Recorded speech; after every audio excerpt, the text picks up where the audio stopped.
Hi, I'm Taylor Owen. From the Globe and Mail, this is Machines Like Us.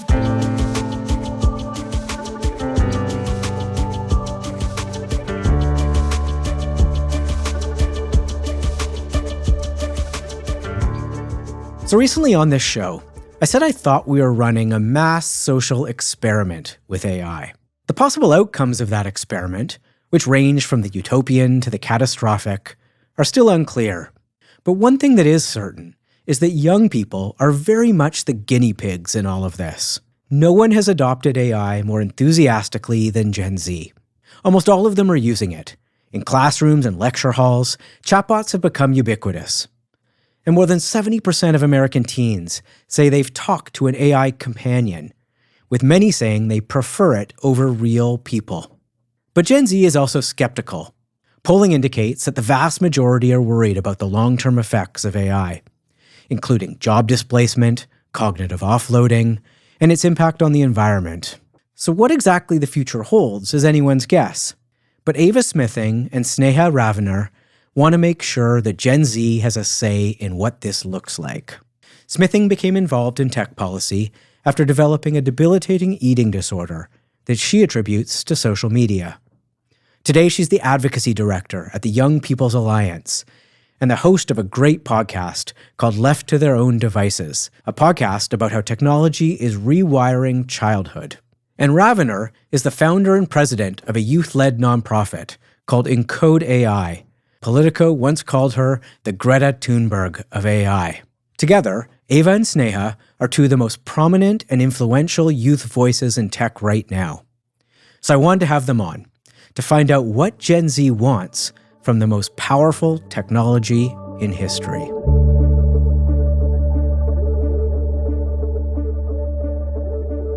Ava and Sneha, welcome to Machines Like Us. Hi, thank you so much for having us. I'm excited to be here. Thank you, Taylor. Yeah, it's super cool. I can't wait to dive in. So, look, we spent a lot of time on this show talking to a lot of people who are more my age and significantly older than your age, or at least closer to that. Just to kick us off here, what's one thing that you think that older generations are just getting fundamentally wrong about AI? Ava, you want to go first? Yeah, that's a really good question. I think that older generations are seeing AI very black and white. Either half of the people are saying this is going to save the world, and half of the people are saying this is going to end the world. And I think young people are seeing artificial intelligence through a much more gray lens. Stan? I think that my main take here is that I think a lot of older people don't quite conceptualize exactly what you said about AI being the most powerful technology of all time. And I think the reason for that is because if you're an older person who's lived through various cycles of tech advancement, who's seen other technologies play out, who saw the internet play out, you kind of approach this whole conversation with this air of AI is non-unique. And I think that, people should stop exceptionalizing it. And I understand where that comes from, because of course you've seen so much societal disruption over the decades from tech. But I think that my perspective is that, we've never before tried to build a technology where the fundamental aim of its creators is to rival human cognition. Like there has just been no technology in human history where that has been the explicit goal. And I think that older generations don't necessarily approach AI with that perspective of, wow, this is unique and this is transformative. Whereas I think young people, I think, are more willing to view it from that lens. And I think are more willing to kind of really approach the impacts from that lens as well. Do you think that's because older generations have seen other technologies roll out at a different pace and and they're not living it in the same immediacy. The immediacy of it isn't quite there. Is that part of it? Absolutely. I think that's totally true. I mean, we've looked at the graphs of what tech adoption has looked like for pretty much every other transformative technology that we've seen, and it's just been at a much slower rate. When you have a technology like ChatGPT, it's just significantly easier to adopt into your daily life than a lot of these other technologies that maybe had like a higher barrier to use. But I think that it's just been insane. I mean, I remember it's crazy because it's almost overlapped perfectly with my years in college where ChatGPT was released to the public when I was in my freshman year. And so there still was a time when everyone was writing essays the old-fashioned way and just doing homework and living their lives the old-fashioned way. And I saw things just like totally change seemingly overnight. Obviously not overnight, but seemingly overnight. And the public conversation had changed overnight. And I think that kind of rapid adoption is just unparalleled. Yeah, it's funny. As you were saying that, I was reflecting on like my college. When I was in college, we got email. And like that's like in the middle of university, email sort of emerged and everyone got it. And that was like so disruptive and like this transfer, the pace of impact of change of getting email versus getting generative AI is like qualitatively different, I think. How did you guys send like campus-wide stuff before? You didn't even really know. Well, there wasn't, right? Like, Oh, wow. there was Sorry, no way if like I can't imagine this. Yeah. well, there you go, right? Like that was like prehistoric God, age. yeah. But even like, but then you got email and you like didn't know what to do with it, right? Because nobody had cell Yeah. phones, so it was like email on your computer, and that was it. And anyways, we don't need to go down that ancient history. I want to learn a little bit about how you both started doing this work. You're both in really unique positions with a huge amount of impact. So I want to get a sense of why and how you got into this. Ava, I know this is personal for you, obviously. Can you tell us in our audience a little bit about why you're doing this and how you got into this? I mean, I've always been really skeptical of tech advancement, just my natural disposition. My freshman year, I had a class, and the book that my professor had chosen for us to analyze was Technopoly by Neil Postman. And I just had this huge light bulb moment where I thought, all of these things I've been feeling my entire life have been eloquently written on these pages here.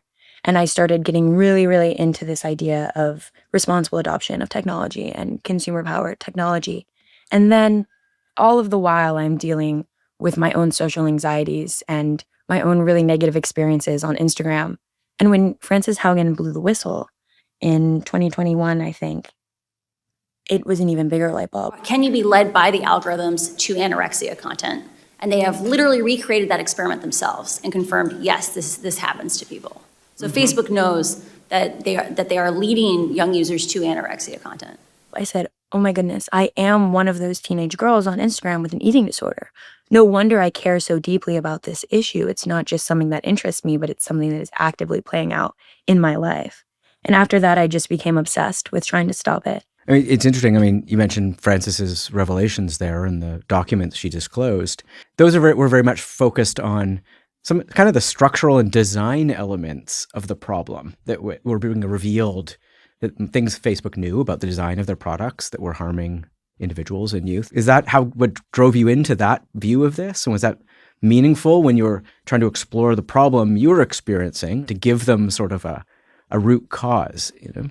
Yeah, I think Postman is without a doubt the foundation of all of it because he was looking at it from such a big picture angle. I mean, I wrote an essay for that class. I got a C on it. And I got a C on this essay because the thesis of my essay was Instagram is not likable. And this was 2019, and I was trying to prove that Instagram was intentionally designing its problems to cause social anxiety before there was any data on it. And I get a C on this paper because he said that there was not enough evidence. I didn't cite my sources well enough. Have you gone back to that professor since? You can name him or her now if you want. I mean, maybe now's your chance. A little public call out. I'm waiting for the moment when I do something big enough to be able to email Professor Jeselowitz and be like, hey, I just wanted to let you know you gave me a C on this essay. I won't take that as a slight, Ava.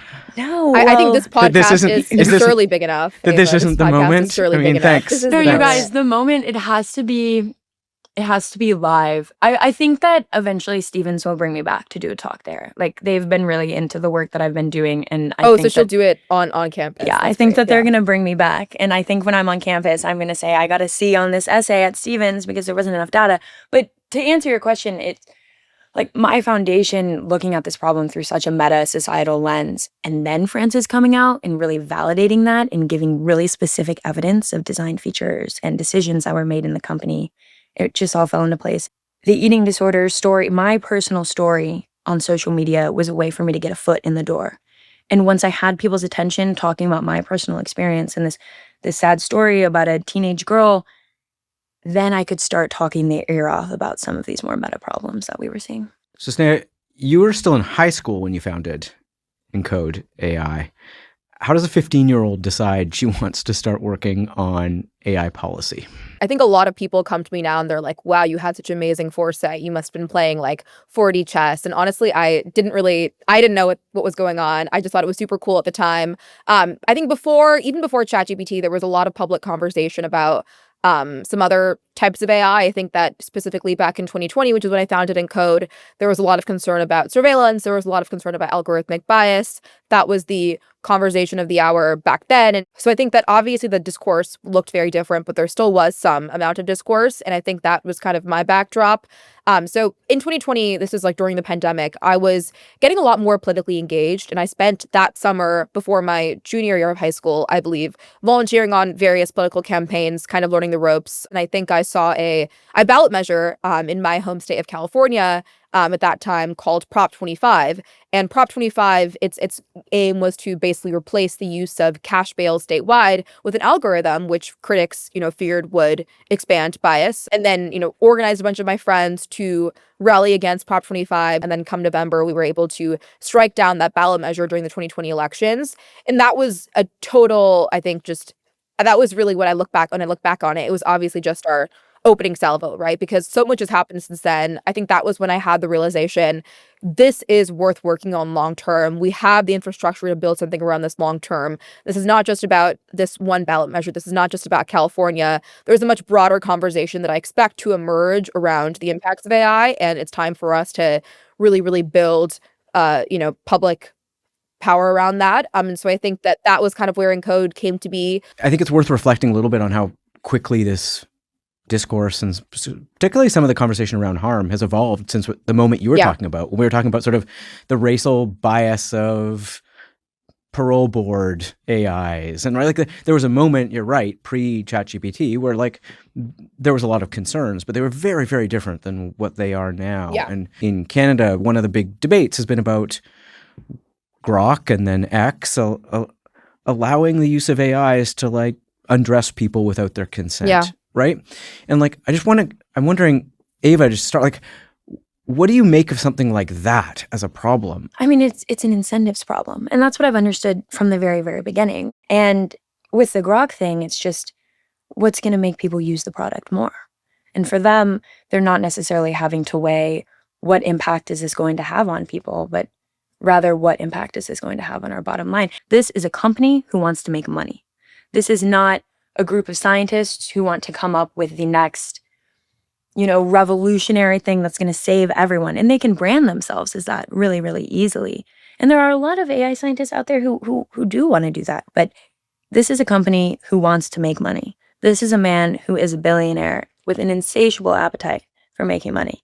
Sneha, you worked on the Take It Down Act, which was supposed to deal with some of this problem, right? About non-consensual human images. So what was missing from the Take It Down Act that meant it didn't force Grok to comply to this, right? It didn't really address this problem ultimately. Yeah, so I think that one thing that's key to recognize about the Take It Down Act is it basically relies on victim reporting. And so, for example, if you yourself are featured in the image, then you can, go complain about it and get it taken down. But it doesn't stop the, original and native spread of the image in the first place. It's more so just if you are in this image, then you have a channel to get that taken down. Obviously, that's not a fully scalable solution just because there's so much imagery being distributed all over the internet. And especially with Grok, where you literally just, say, at Grok, can you undress this person or act Grok with this person in a bikini? It's the barrier to making that happen is just super, super low, right? And so I think that we're really going to need a much more at the source solution than just relying on victim reporting, because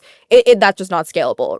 As you guys mentioned both off the top, I mean, Gen Z is in the throes of a kind of broad societal transition and adoption of a pretty transformative technology. And Ava, through the Young People Alliance, you talk to a lot of people of your generation. And how would you characterize Gen Z's view, as much as you can, to this technology? Yeah, I think it varies an incredible amount from person to person, right? Something that I really stress about Gen Z is that we are not a monolith, but overwhelmingly what we hear from Gen Z is a very strong desire to preserve certain human aspects of life, right? When we talk about job automation, the number one flag that comes up in our listening sessions with our young people is, well, we want to make sure that the arts are preserved, right? We want to make sure that things that require human creativity aren't automated. We want to make sure that things that require human connection aren't automated. So they're nervous about automating things like therapy. They're nervous about automating things like healthcare, the creative side.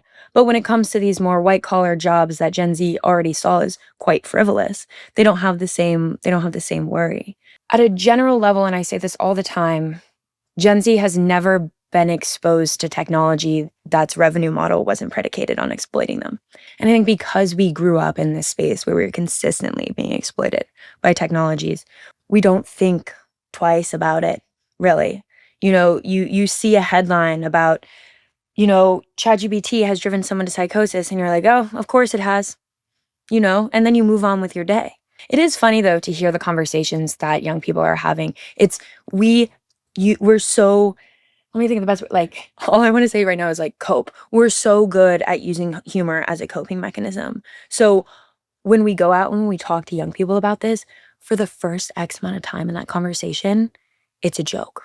We're making jokes. And it takes a lot to peel that back and to get people to really think about what the long-term impacts are. But once they do, they want to preserve humanity. And they also are worried about how they're using it so frequently in their own lives. Like, they're very cognizant that maybe they don't want to be offloading their emotional reasoning skills to a chatbot, but it's so convenient and it's so easy. And they recognize that that's what their friends are doing. So they're going to do it. In school, you got to use the AI to remain competitive, to get a good standing in your class. In your social life, if all of their friends are talking to the AI about their emotional problems, and they're not talking to each other about it anymore. So you kind of just have to adapt. Yeah, totally. I think that, Ava, you framed it super well. I think that people care about this, but I think by and large, I think people just actually don't really have fully formed opinions. And so it's hard to say what their opinions are. You're immersed in it, right? Like, how do you exactly. How do you step back and like evaluate its impact when you're living it day to day? And I think Ava's made a fantastic point that we've grown up in it as well. And so I think that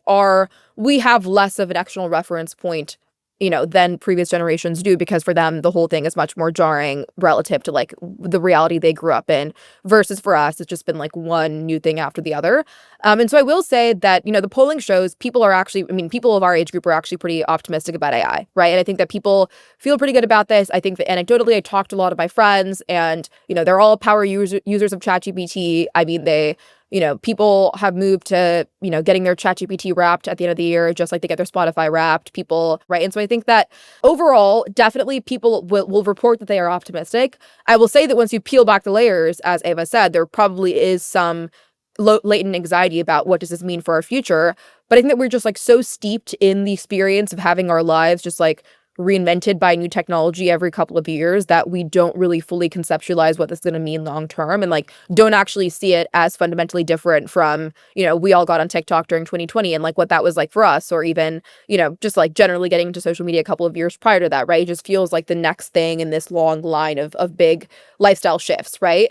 And I think that right now people are by and large still using AI as like a, glorified search engine, right? So they're like that, because of that, they're not really fully internalizing, wow, this is like very different and very powerful versus just like the previous thing on steroids.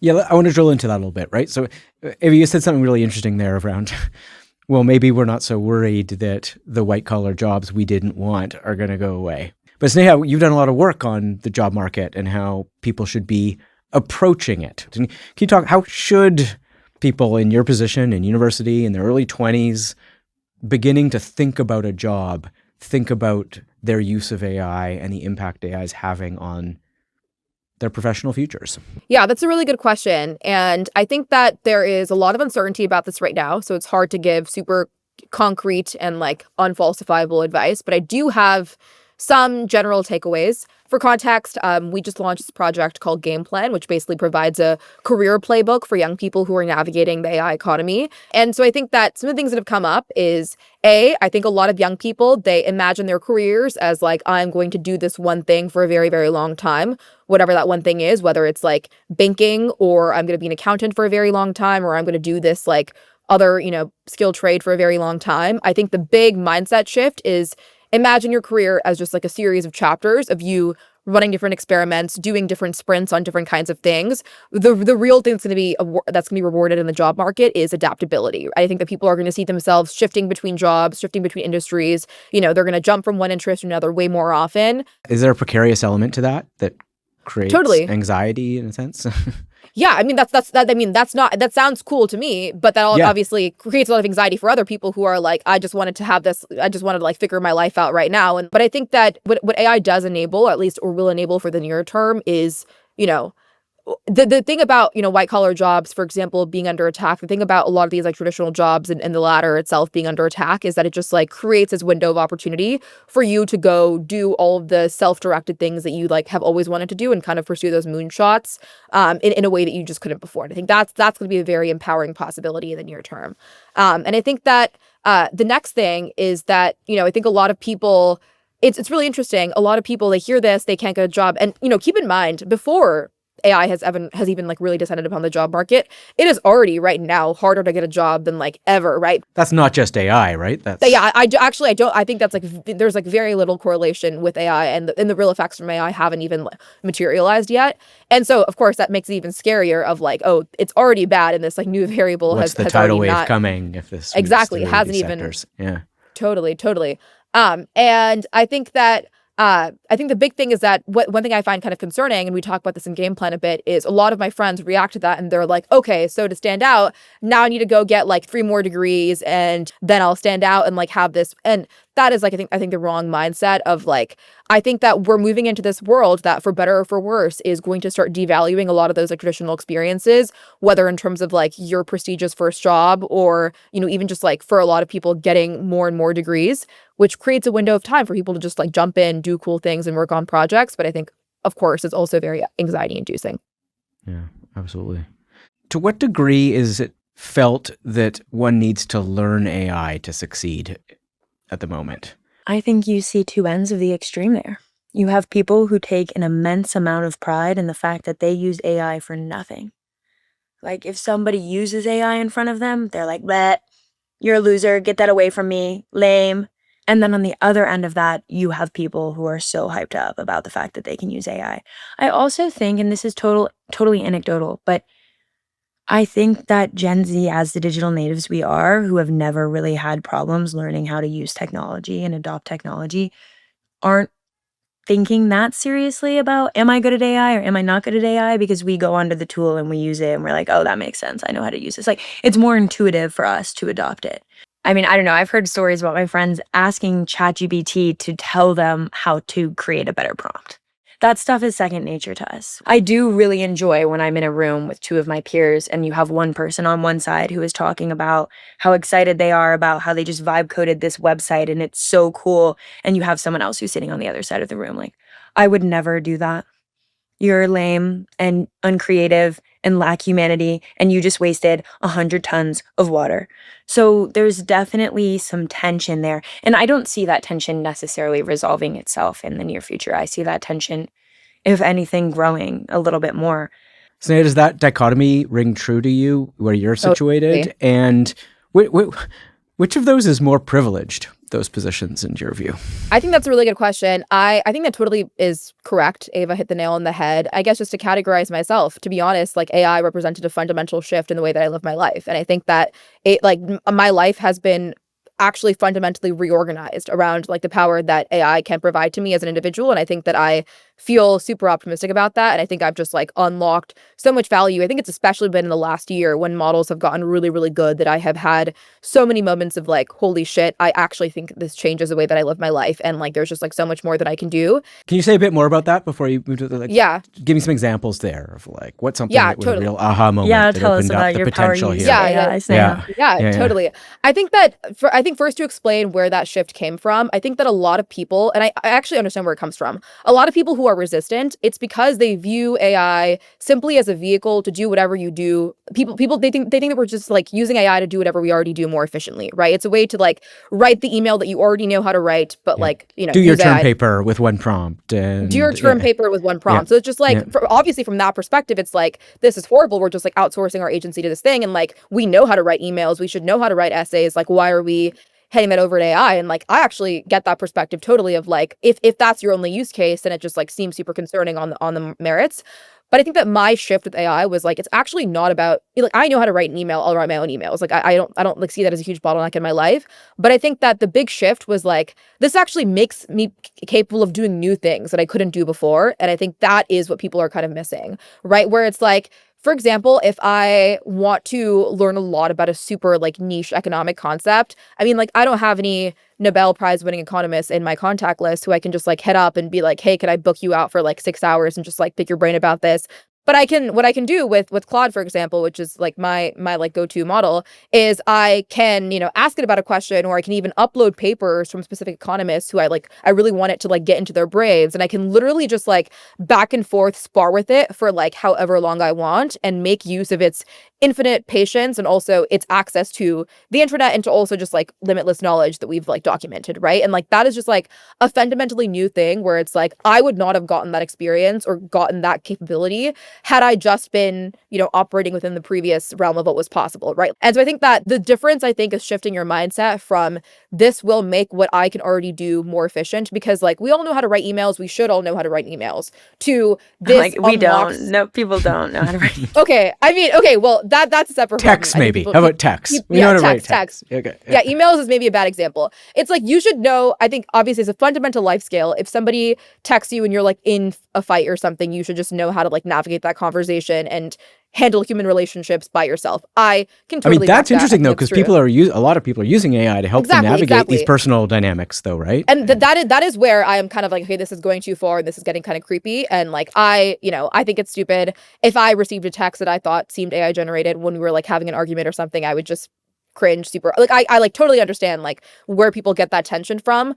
But I think the big mental unlock is like, this is not about taking the breakup text that we should already know how to write and, outsourcing that to AI. It's about unlocking fundamentally new possibilities that just like weren't around before. And I think once you make that leap, I think that's when you start to like fully internalize the potential of AI. And I think get to where I said I was, of just like, this reorganizes the way that I live my life. Yeah, I think that cognitive offloading is a lot easier though than taking on that, unlocking that box of AI improving your potential. And we are creatures of convenience. But I think you're absolutely right, Sneha. I also think something really important to point out here is, again, Gen Z is not a monolith. There's a theory that Gen Z is split into pre-COVID Gen Z, post-COVID Gen Z. I don't even buy into that either. I think every 2 years in Gen Z, you get a new group of people.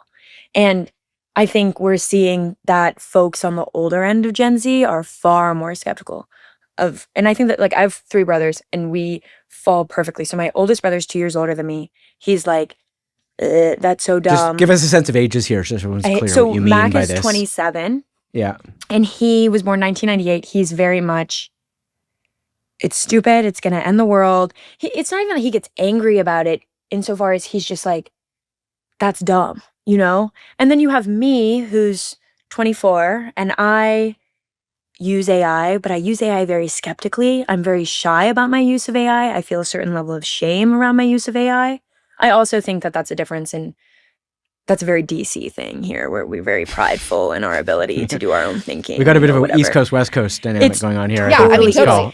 When Sneha came to DC a few weeks ago to visit, there was definitely this bit of jaw drop for some of the folks. There was like an imposter, around. Yeah. Totally. It was just like talking about all sorts of crazy stuff. Yeah. We're like so in on the AI policy and we're like, these companies are the worst people in the world and we have to stop them. Yeah. And Sneha comes to DC and is like, what's up? I love ChatGPT. Let's go. And it was so... Where's all the Meta Ray-Bans? I don't see any of them. Yeah. Actually, I guess DC is going to get Waymos soon. Right. Yeah, we will get Waymos. Yeah. But that difference is even Sneha just being a little bit younger than me. You go from no liking AI 27-year-old, 24-year-old who's ashamed of her AI use to 20-year-old who's like, bring it on. I'm going to use this to make my life better. And it's totally has to do with the year that we were born in and what technology was happening when at what formative points in our lives, whether we're going to be rejecting it or excited about it. And I think that's something that we need to talk more about when we talk to Gen Z, is that it's not even Gen Z 1 or Gen Z 2. It's Gen Z 1, 2, 3, 4, 5, 6, 7, and every single one of us has different opinions. So we've been talking a lot about chatbots. I want to stick with you for a second because a lot of the work you've been doing has been on AI companions. Can you just lay out a little bit about how you see the difference between the two?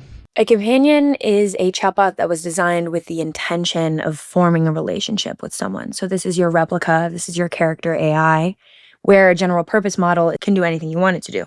And it's kind of like a squares and rectangle things. You know, a general purpose AI can be a companion, but a companion can't be a general purpose AI. And a So companion when is we're designed for a specific set yes, of that's outcomes.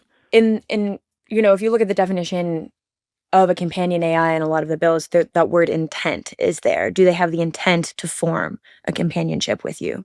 And while ChatGPT doesn't have an intent to form a relationship with you, you can make it form a relationship with you. So the difference is, I mean, it's important to make a differentiation when we're talking about policy, but it's also important not to let that differentiation lead you to believe that the general purpose AI tools cannot be used in that companion chatbot type of way. So, okay, how does Gen Z, recognizing now that it's actually 6 different generations, not one, so we've blown that idea up, how do they view relationships with AI and how these AIs entering into people's lives in a way that we would characterize as a relationship? So the number one thing that Gen Z is looking for is not to be judged.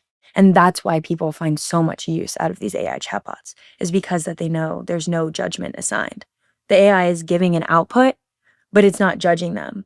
There's also that certain level of positive affirmation and validation that people are looking for. They want to feel as if they're doing something right, and they want to know that what they're doing is the right thing. And these chatbots are designed to do that for them. So I think that's a lot of what people are getting is this judgment-free support that they've never gotten in their lives. And I think that there's something really calming for people about being in these relationships with AI. And, on the other side of it, on the dating side of it, dating as a Gen Zer is a mess.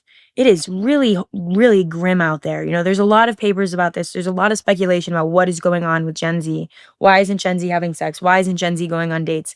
But I think that the convenience of not having to put yourself out there is really hitting home for people. And they're seeing, I don't have to put in the effort, but I can get this companionship out of this AI. That's really, really nice. And this interesting conflict is coming up, which is where people are now worried about their partners cheating on them with AI. And that's a big question in Gen Z right now is, can you cheat on your partner with an AI? Yes or no?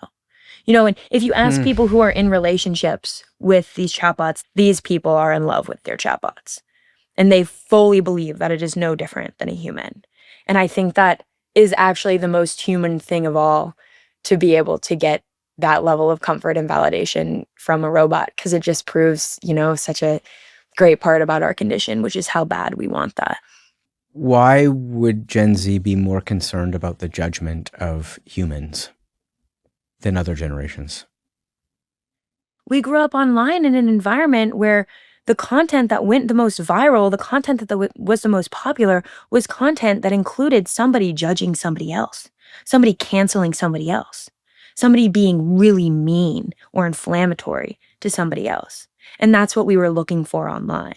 So now you're on a university, living on a university campus, and those are places that are defined by personal relationships and by interacting with other people. Do you see this creeping into the way students are behaving and interacting and entering into relationships? And does Ava's characterization ring true? I think that's definitely true. I think that also part of it has to do with, I think the pandemic just, I think, really dampened our own relationships with socialization, and I think totally gets in the way of their ability to form normal connections. And I think that might have to do with it.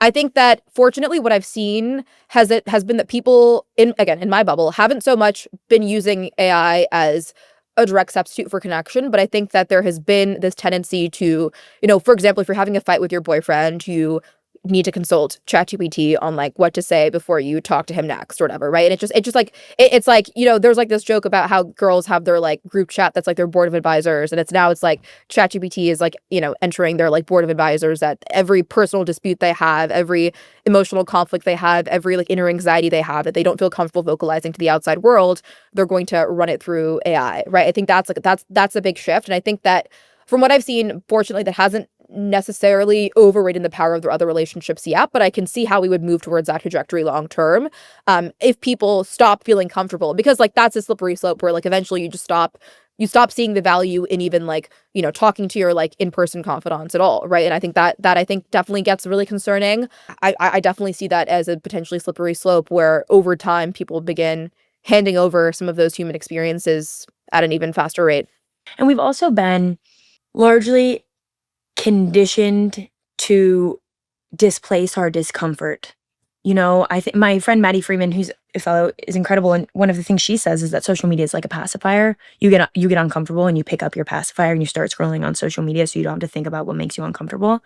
And I think when we're talking about people who rely on ChatGPT to get them through uncomfortable relationship dynamics, it's just a second coming of that. You got really easy or you got really good at when something uncomfortable would happen to you, going to your phone and ignoring that discomfort. And now it's like, it's even better because you're not ignoring the discomfort, but you feel like you're actively working through the discomfort. One of my personal stumbling blocks with chatbots is I can't believe myself that these are actually private and confidential conversations. So when I hear about people trusting an AI to have these deeply personal conversations, I can't bring myself to be in that headspace. And why do you think you're much more trusting of AI in a way? We have no concept of privacy, especially That's true, online yeah. privacy as a generation. But surely, so you don't think that your conversations with an AI are private? I think one really, really good example of this is like just the cultural resistance to banning TikTok. I mean, like people were talking a lot about, this is, an app run by the CCP. People were like laying out these cases as to why this was like a national security threat. And I think that people were like, okay, they maybe can like abstractly see why that might be a problem, but the like inclination to use it is just way too strong. The like cultural attachment is just way too strong.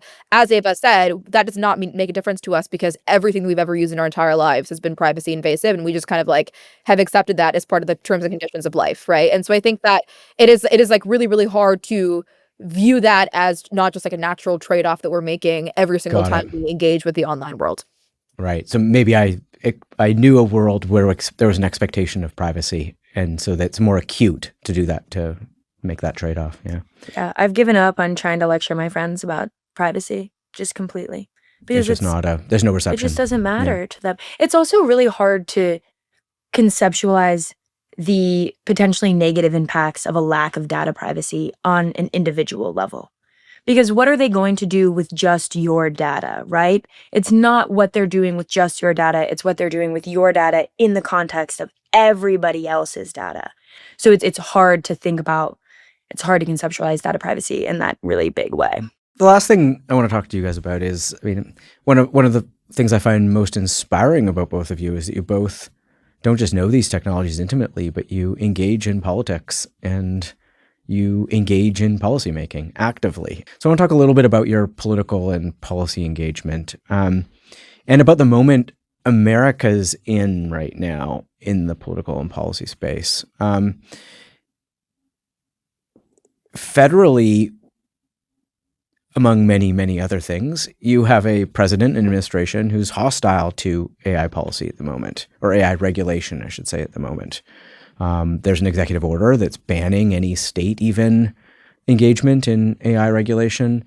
Ava, when you look at the policy landscape, you've seen the transition from one administration to another. Do you think there is a space for AI regulation at the moment in America? We're making space for AI regulation in America at the moment, I would say. Hear, hear. If you were to look at it on paper, if you're my grandpa who I just send headlines to, you would respond, "It's pointless, quit your job, move in with me, Ava, why are you doing that?" But I absolutely think there's space for it. And I think the administration's resistance to it, and Sneha, correct me if you think I'm wrong, but it's almost like they showed their hand. They showed us and they showed the public that they're incredibly hostile to regulation. And now there's no takebacks. There's no walkbacks of that. And that gives us an incredible opportunity to massage the public and help them understand what that sentiment means for them and really increase the salience of AI as a voter issue and really make a difference in 2026 and really make a difference at the state level and at the local level. And that's why they want to take the ability for state and local governments to regulate away is Because because there they was movement know. there and there was exactly. politics there. Is Yeah. because they know at a grassroots level that this issue is going to get quite popular. And as much as it is the most frustrating thing in the world to read about how these big companies and the administration is trying to push this moratorium down our throat, I'm looking at it as the greatest blessing of all time that they showed us their hand, and that now we can show that hand to the public and use it to build momentum and energy around passing more policy.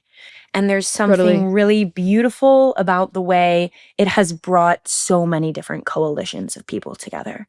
I mean, for the first time, you have the AI safety groups, you have the existential risk groups, you have the kids online safety groups, you have environmental groups coming together and saying the same thing. No, you cannot pass that policy. And that energy is, I think, in a lot of ways, what the people in our coalition needed to feel like they could keep going and to feel like they could push it forward. You know, things were getting really grim out there. I think after the Kids Online Safety Act failed, people were feeling really disappointed. They were feeling like nobody had their back. They were feeling like the public didn't care.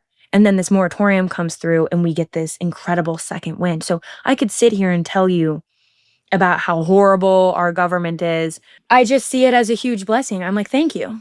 Thank you for giving us that, because now we're going to make you guys look like idiots. Because that's a bad take. It's a really bad take. I think just to echo what Ava said, this is not slowing our rule at all. And I think that the reason why the EO came to be in the first place was because we were passing bills in the state level. And I think that people were You were freaking out winning, about that. right? And Yeah, like we were yeah. winning, right? I mean, like there is concrete stuff that is happening. We are seeing governors make this, you know, an issue of focus for them. And by the way, it's not just Newsom and Hochul. I mean, Ron DeSantis in Florida has been talking nonstop about AI over the past couple of months, right? And so I think that they may be trying to sort of create the narrative that it's like an issue of the left, but it obviously No, but like is Cox not. in And Utah is one of the most Cox, aggressive yeah, movers exactly, here, yeah. right? And- Cox yeah. is, DeSantis is. I mean, for Marjorie Taylor Greene, I mean, obviously she's no longer serving in Congress, but she was, you know, she's honestly much more skeptical of AI than even we are, and I think has been like a very, you know, a very big advocate of regulation. So I think there is this like convenient narrative that people are presenting that this is an issue of the left, but people are trying to impose their woke excesses on AI. That is not what's happening. That's obviously not the case, and we have a super broad and bipartisan coalition. In fact, I would say there probably hasn't been an issue in recent political memory that has commanded such stunning bipartisan majorities of support. And I think that also one thing that I want to clarify is that this EO is unenforceable. That was my first question about it. Like, what do they even imagine doing? They're trying to scare state legislators. I think they're trying to create a chilling effect, and I think that the reason why this happened is because Congress struck it down 2 times, right? So fine, we'll do it with the Sharpie and signature. Yeah. Exactly. And it creates the viral impression that like, oh my God, this is the death of AI regulation. Sneha, quit your job. You know, Ava, quit your job. Like it's all over. But that's actually not what's happening. I think that those of us who, you know, sort of, I mean, it was really funny. Ava mentioned how I was in DC recently. I was in DC actually when the EO got signed. And I like distinctly remember the night that we were, I mean, Ava was there too. I like distinctly remember the night that we were all at this like random bar that was playing like, what was just playing like Loud these, like, goofy, music. just like goofy. We were trying to have a loud good time. songs. Yeah. We were trying to have a good Which we time, never and get then to do. which we never get to do. And then obviously this like EO gets signed and we're all like freaking out, like literally in the middle of the night. And, you know, all of us are kind of just like debriefing what this means. And I think that if there is intent from anyone in this equation to scare us off, that's not happening, right? So I think that we're going to keep working on it and we're going to keep hoping that, you know, the administration is going to change its posture as well. I mean, the other actors trying to scare you guys off mostly because you've been so effective are some of the companies themselves. Sneha, Totally, can you tell a little bit about what your experience with OpenAI in the last year has been? Oh, I mean, that's a great question. I think that And hear all of this knowing that she still uses ChatGPT. I have to say, when I heard about this, I deleted my ChatGPT account in solidarity for my friends at Encode. And now you know they didn't? Yeah. How does that make you feel? I think, okay, you feel duped there? Yeah.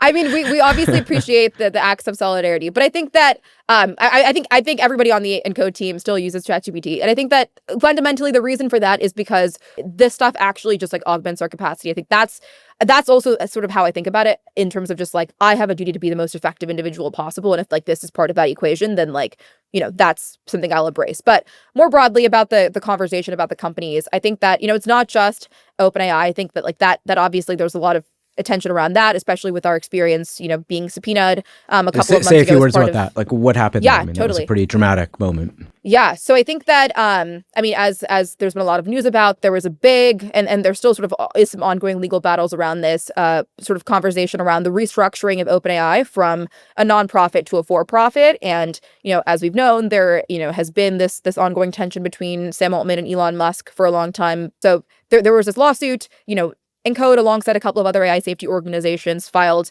amicus briefs, sort of questioning some of the situation around OpenAI's restructuring, because we honestly thought they just weren't providing good enough answers in their conversations around restructuring about how we would still empower the nonprofit arm. And I think that we had some concerns. We flagged those concerns. We filed that brief, and we, as this actually was super viral on Twitter, I think 3 months ago at this point, our general counsel Nathan was personally subpoenaed, and kind of obviously that was a pretty jarring experience for all of us, in addition to Encode at its corporate address. And I think that honestly our takeaway from that, and again, this is, I think that's going to surprise a lot of people, it's very similar to my takeaway and our takeaway on the Trump thing, is like, you know what, like we're this, obviously I think it's like ridiculous to sort of exercise power against at that time a three-person nonprofit. I myself am still not even like a full-time employee, right? So it's just like the weight of OpenAI and Altman coming down on a three-person campus-based organization. Totally. But I think that the thing that I want to emphasize is just like, I don't want to like underestimate our power, and I don't want to understate how proud I am of how far we've come, of how impressive of an operation we've built, and also just how much the public is on our side. No question about that. We started this conversation by talking a little bit about how my generation and older generations are probably ill-equipped to either understand properly or fully embrace and manage this transition that this new technology represents. Ava, what gives you hope that yours will get it right? That we already are in a lot of cases. I mean, just hearing Sneha speak right then, I'm smiling the whole time because that's what gives me hope. I mean, I call it delusional optimism. I can't not have hope. I would go crazy and hate my life because of how hard this job is, because of how consistently we are slamming ourselves against a brick wall and begging people who do not want to pay attention to us to pay attention to us. And so I do have a certain level of manufactured hope that is just there to keep me going on a day-to-day basis because there is no other option. And I think that's where a lot of it comes from for me, is that I know what we're doing is the right thing to do. And that's what makes me hopeful. Another thing that makes me hopeful is just how youth-led this pushback on the AI moratorium is. At the core of that coalition is a group of a couple 24-year-olds, 22-year-olds, 23-year-olds saying, what comes next? What are we going to do next?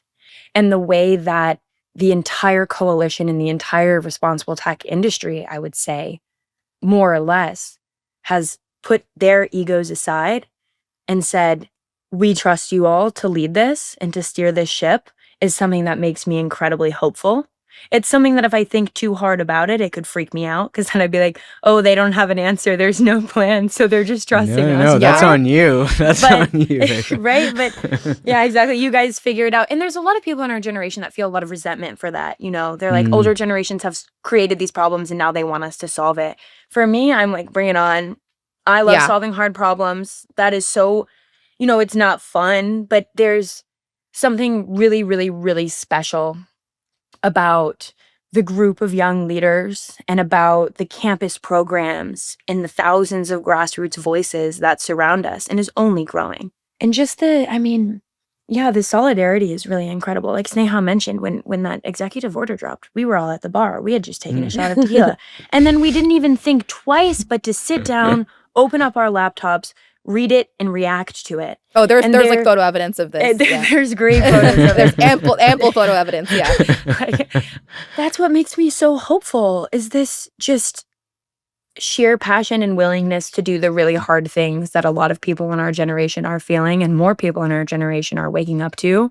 That's what makes me really, really hopeful, is when I'm with those people and when we have our heads down and we're working really, really hard. Yeah, I'll just close by echoing that and kind of just doubling down on what I said before. I mean, for the first time over the past couple of years, there are organizations like ours, like YPA, that are like actually, creating outcomes, that are actually making things happen, that are actually getting bills and things like this passed. And like that to me is just like insane, where I actually feel even more hopeful, because it's like, how crazy is it that this organization that's like run by a 21-year-old college student is actually having serious policy influence, right? And like how cool is it that that's like the new state of the world, where like that kind of thing is possible. And I am just like super fundamentally energized by that state of the world. So that's what I'll end on. Yeah.